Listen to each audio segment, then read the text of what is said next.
मेरा नाम रानी है। अभी अभी मेरी शादी हुई है। अच्छा घर और अच्छा पति मिला है। राजीव नाम है उनका। उनके पिता के यह दो भाई हैं। छोटे भाई की अभी पढ़ाई चल रही है। इनकी एक अच्छी दुकान है जिसे ये पापा जी और मम्मी जी संभालते हैं। शादी को अभी मेरे 10 दिन ही हुए हैं और मैं अपने आप को बहुत खुशकिस्मत मानती हूँ क्योंकि मुझे बहुत प्यार करने वाला पति नसीब हुआ है। सास और ससुर तो पति से भी अच्छे हैं। अभी अभी शादी हुई हो तो ज़्यादातर ये घर पर ही रहते हैं। दुकान अभी पापा और मम्मी संभाल रहे हैं। शादी को अब 1 महीना हो गया था। इनका अभी भी दुकान पर जाना वैसा शुरू नहीं हुआ।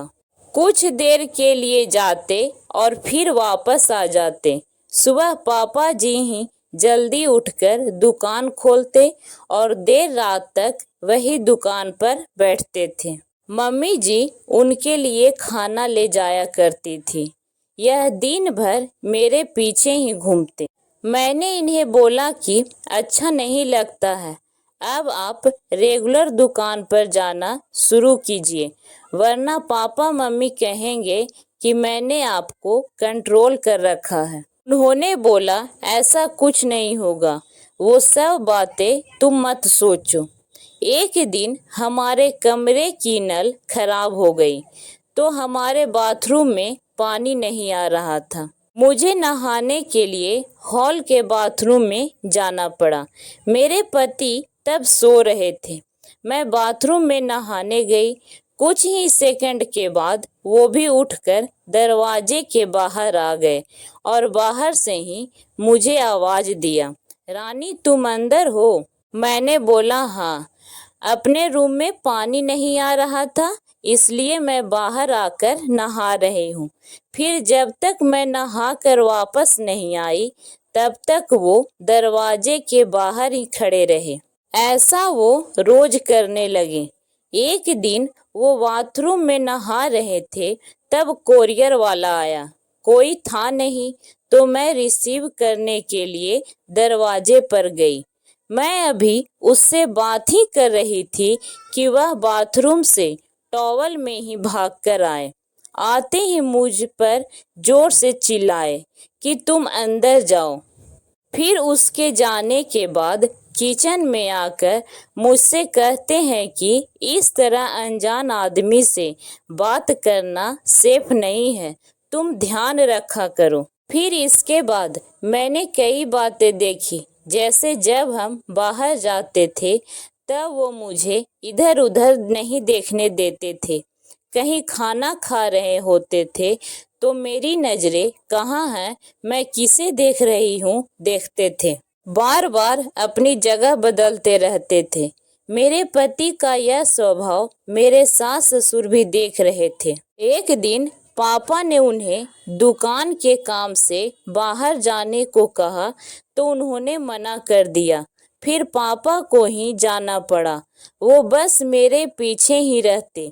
फोन पर मैं किससे बात कर रही हूँ मेरे फोन में नंबर और मैसेज भी चेक किया करते। यह सब देखने के बाद मैंने सोच लिया कि अब उनसे बात करनी होगी। इसलिए फिर एक रात मैंने उनसे कहा कि आपको मैं कैसी लगती हूँ? वो बोले बहुत अच्छी।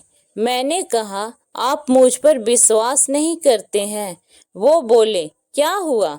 मैंने कहा आप जो ये सब कर रहे हैं ये ठीक नहीं लग रहा है। मैं चाहती थी कि मुझे बहुत प्यार करने वाला पति मिले। आप बिल्कुल वैसे ही हो जैसा मैंने सोचा था, लेकिन आप बहुत ज़्यादा पॉसेसिव हो रहे हो। क्या आप मुझ पर शक करते हैं? क्या आपको लगता है मैं आपका भरोसा तोड़ूंगी? वो बोले नहीं ऐसा नहीं है। फिर मैंने कहा कि आपसे अच्छा पति मुझे मिल नहीं सकता, लेकिन आपको अपने पर थोड़ा नियंत्रण और मुझ पर विश्वास रखना होगा, वरना यह आगे चलकर हमारे लिए ही झगड़े और लड़ाई का कारण बनेगा। मुझे पता है शायद आपको मुश्किल लगेगा, लेकिन आप थोड़ा थोड़ा बदलिए, मैं आपके साथ हूँ। वो बोले, हाँ मैं कोशिश करूँगा। अगली सुबह मैंने उनको उठाया और कहा कि आप दुकान जाएं और खाना के पहले नहीं आएंगे, मैं घर पर ही हूँ, चाहे तो आप फ़ोन कर लेना। वो जैसे तैसे मन मारकर गए, कभी रूठ कर तो कभी प्यार से। धीरे धीरे उनकी आदत में सुधारने की कोशिश कर रही हूँ। एक पत्नी ही अगर पति को नहीं समझेगी तो कौन समझेगा।